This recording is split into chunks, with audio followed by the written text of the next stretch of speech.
European champion. So I'm not one of the bottle. I think I'm a special one.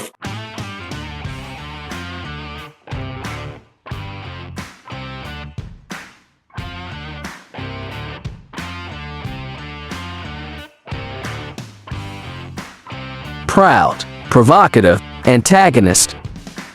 These and worse things have been said about Jose Mourinho. It's simple to understand why. The Portuguese supermanager has dealt with the press, his rival managers, and his star players without any filters throughout his successful career. That kind of commotion offends some people.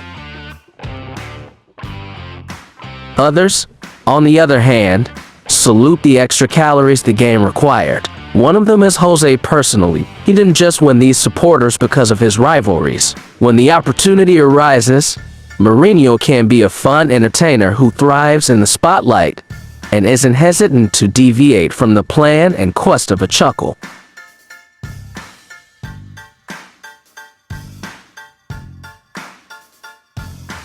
Feel either way about this egomaniac. Regarding his track records, they are undisputed.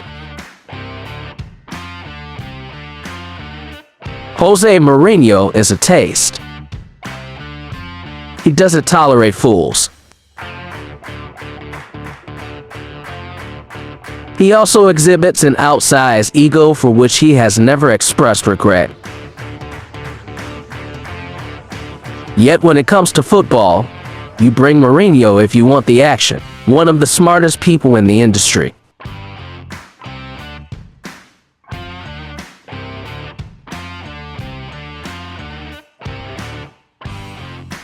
Although he lacked the physical ability to compete at the highest level, he decided to use his brain to instruct, going above and beyond most of his contemporaries. He majored in sports science at Lisbon with a focus on psychological and motivational strategies and tactics, which he has championed throughout his career. The world first became aware of Mourinho's brilliance while he was Sir Bobby Robson's translator in 1996 as he traveled from Sporting to Porto and then to Barcelona. The Catalan media observed that when Sir Bobby made a quick comment, Mourinho would translate it into a much longer speech that included the shrewd tactical analysis he was himself contributing. The club prevented him from translating because he wasn't doing it.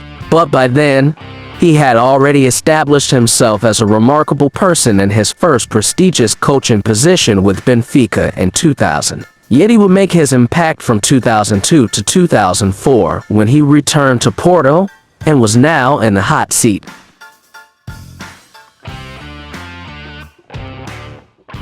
When Mourinho used the mental and motivational strategies he had learned at school, the Porto camp initially made fun of him. Nonetheless, he silenced his critics by creating a squad that won 2 league championships, the 2003 UEFA Cup, and most notably the 2004 Champions League with Porto despite being an underdog.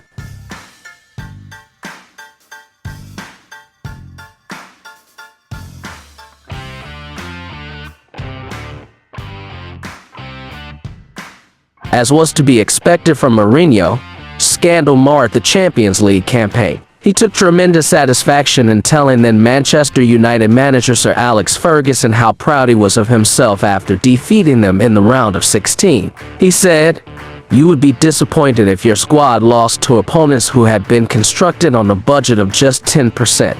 The following year, Mourinho joined Chelsea and believed that success had given him a certain grandeur.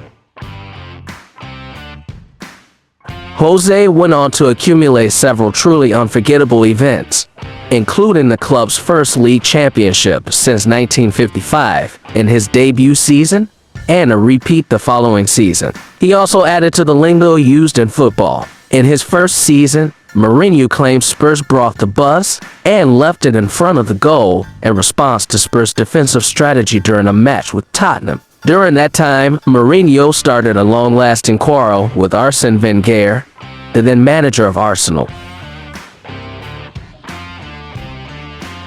because he believed that Arsene Wenger, the manager of Arsenal, had an unhealthy fixation with what Chelsea was doing. In 2005, Mourinho famously referred to him as a voyeur. Yet it wasn't all arguments and hostilities. After Jose led Chelsea to their second championship, Jose proclaimed that the medal was for everyone as he flung his winning trophy into the crowd. As his fame grew, Mourinho went to Inter Milan, where he helped lead the team to the 2009/10 treble and another Champions League victory. It prepared the way for the Portuguese to take over one of football's most coveted hot seats, which is Real Madrid. Getting on the wrong side of arch rivals was Mourinho's #1 goal as Real Madrid manager. Pep Guardiola, Barcelona's top manager, which Jose repeatedly accused him and Barca of cheating or receiving assistance from the referees, resorting to a variety of psychological tricks.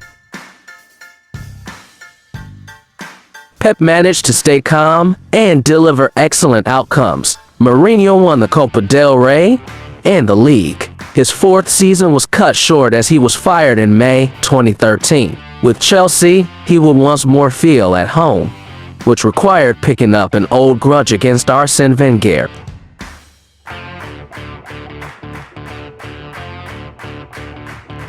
Mourinho was persistent in his jabs at the Arsenal manager. In an encounter in 2014 at Stamford Bridge, Wenger was so enraged by Mourinho that the Frenchman shoved Jose. Jose won the Premier League in 2014-15, but he was once again on the firing line in December because he couldn't carry the momentum into the following campaign. Mourinho was given the top job at Manchester United before the 2016-17 season after his ability to recover was demonstrated. And it was at Old Trafford that his tendency of butting heads would take a heavy toll. Mourinho was under a great deal of pressure to perform since United had struggled to fill the void left by Sir Alex Ferguson after he retired in 2013, although Jose intended to do much more than that.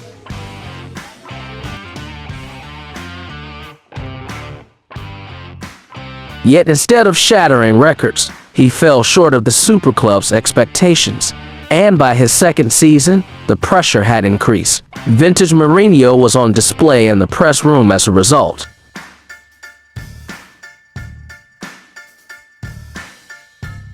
But in the locker room, he started to lose control, and it was a horrible end. Despite his prior achievements, it appeared that his stint at the club was doomed to failure. His strategies were no longer working with the team, and his connections with important club figures had been damaged. In the end, Mourinho's firing was unavoidable, bringing a depressing end to Manchester United's once promising period. The team and its supporters were left to pick up the pieces while contemplating what may have happened in a different scenario.